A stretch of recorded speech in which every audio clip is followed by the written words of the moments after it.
Hey guys, Bios Ramos. Sorry about this. I thought if I sound a little like congested or anything. I am sick. But bringing you guys a video about who the Dolphins have signed, re-signed, and some new league rules that are pretty crazy. They're pretty crazy. So let's get into it. Miami has the Dolphins, the greatest football team. Before I even get into anything about the NFL, today is March 28th, and that is the opening day for the MLB. So if you would like to share who your favorite MLB team is, go ahead. Mine personally is the Chicago Cubs, and I'm gonna show you. There we go, right there, W flag. That right there is for the Cubs, and when they get W's. So now that we got that out of the way, some players that have signed since I've made my last video are Chris Reed. He's an offensive guard from Jacksonville, and we re-signed Mike Cole, who was a pretty decent linebacker. He was more of in the backup role, but he would come onto the field, and I believe the game that Ryan Tannehill got hurt, and then I believe Kigo got hurt as well in that game, where he wasn't playing that game. And Mike Cole had a great performance against the Cardinals, and he got like interception, and he was just impactful in that game and helped the Dolphins, I think, win that game, honestly. So I'm really happy I re-signing Mike Cole. I wish he could develop more and probably get some more playing time, but it's a good sign by the Dolphins. Now, something that I was aware about was that the Dolphins signed a lot of players that, you know, the coaching staff altogether are familiar with. So Fitzpatrick, he worked with one of the coaches that we brought over from Tampa, I believe. Chris Reed, the offensive guard, he was familiar with one of the coaches there in Jacksonville. And then obviously Dwayne Allen and Eric Rowe are familiar with obviously Shadow Shea and our head coach Brian Flores. So it's very good to have players with familiarity with the coaches and know kind of what those coaches want, because they're not just walking into the building and not expecting anything. They know what kind of to expect, and that's very good. It kind of gets the Dolphins already going on the right foot. So by the morning session of Tuesday's meetings, between the annual NFL meeting, there was 5 rules that were approved of. First one was the kickoffs. Basically, when you get a touchback, it takes it to the 25 instead of the 20 as it was in many years before. They really got that from like the college game, and it's really interesting to see how we're going to carry out overtime rules from here on out. There hasn't been any changes to overtime, but the way college does it is, I mean, one team starts on their 25, about to be in the red zone, right? And they just there's no kickoffs. You don't have to drive down the field.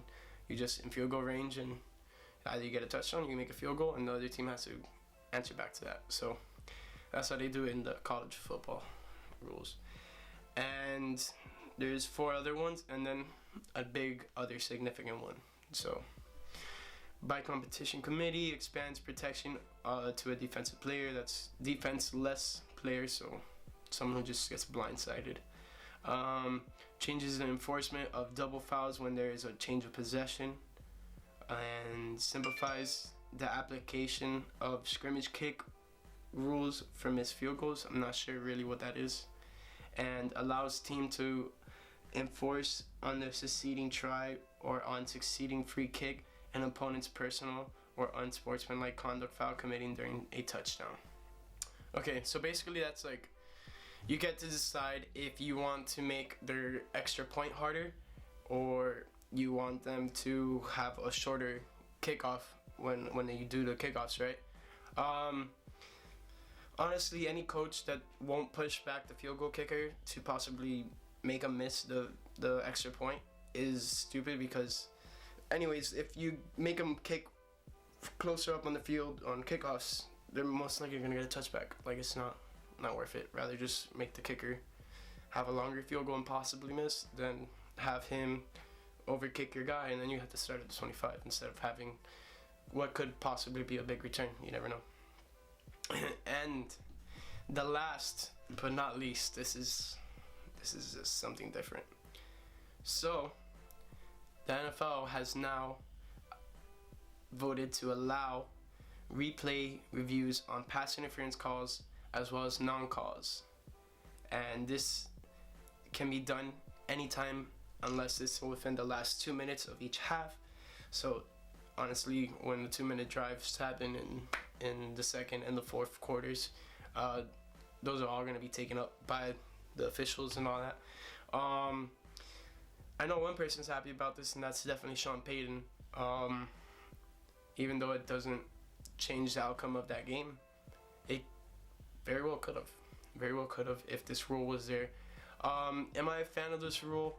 I'm kind of in between because there's two evils here. I mean, the pass interference call is one of the most outrageous penalties in the NFL because you could literally be playing your best defense and then you get tangled up with a guy and then he's down the field like 60 something yards and you just allowed a pass interference and they just got a free 60-yard play, you know?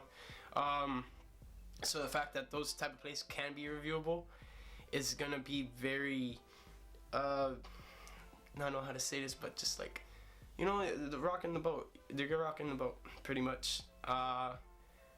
It's crazy. One team did not vote for it. Like, they voted against it, and that was the Cincinnati Bengals, which I'm not sure why they did that. And some other news is the Dolphins are still trying to trade Robert Quinn. Dallas Cowboys were interested, and I thought some other team was interested. But I just got a report now that the Dolphins are close to a Quinn trade. So maybe if the trade is done before I get this video up, I'm gonna edit it and make it there. But if not, who knows? But he's most likely going to the Cowboys. He visited their facility and he was gonna visit another facility, but he's probably going to Cowboys. So that's all I personally have for you guys today. Let me know what you guys think about the PI rule, the players' familiarity with the coaching staff, and who also is your favorite MLB team. Like I said earlier, mine is Cubbies, so let's go Cubbies, and have a great day, and fins up. Miami has the Dolphins, the greatest football team.